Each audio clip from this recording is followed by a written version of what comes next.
Royal weddings get a lot of press for their absurd extravagance, the gems, the dresses, the royal carriages. But if you think that's teetering towards Versailles levels of spectacle, just brace yourself for a monarch's funeral. The Queen is 93 and nobody lives forever. The palace, knowing this, has been planning her exit stage left for a very long time. This is in fact her last great act as a monarch, to oversee the transition of power and help plan for the big show that sets up the next monarch. So here's how it happens. First, Queen Elizabeth will die. Sad. We don't know how, we don't know when, but we do know that the palace has basically planned for every possible contingency. So for 12 days, Britain will grind to a halt, basically.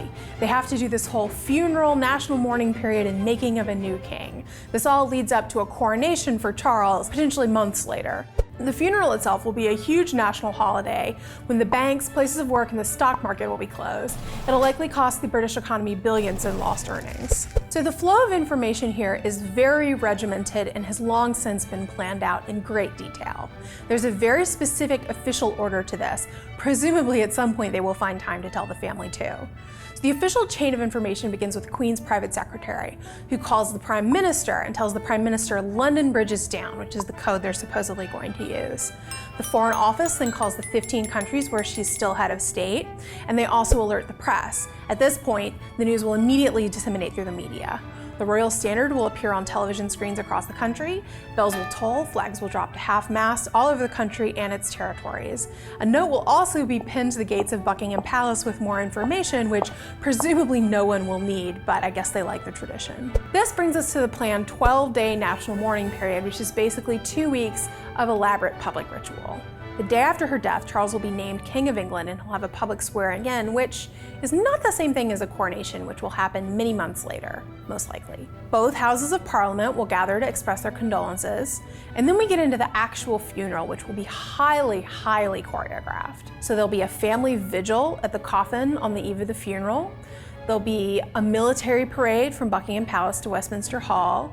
The coffin will lie in state for 4 days and be open to the public for 23 hours a day, presumably so every person in the United Kingdom and their mother can show up to pay their respects. And after the funeral, more than 100 sailors from the Royal Navy will pull the coffin through the city, which is a tradition that dates back to Queen Victoria. At some point, she will get buried. So what happens to everyone else? Prince Charles becomes King of England. Now, he has the opportunity here to change his name for his reign. He could go with something like George. The other King Charleses were sort of, a mixed bag. There were 2 of them. One of them lost his head due to a fight with Parliament, and the other one is mostly famous now for how many mistresses he had, which, our Charles is kind of trying to distance himself from.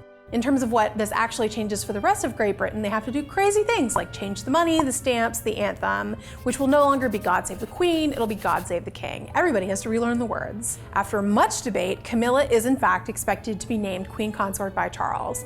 Prince William will move up to be the new Prince of Wales and Duke of Cornwall and heir apparent, and Kate will become Catherine, Princess of Wales. And now if anybody else wants a bump up in their title, they need to appeal to Charles, otherwise it mostly stays the same. Queen Elizabeth II has held her title for 67 years.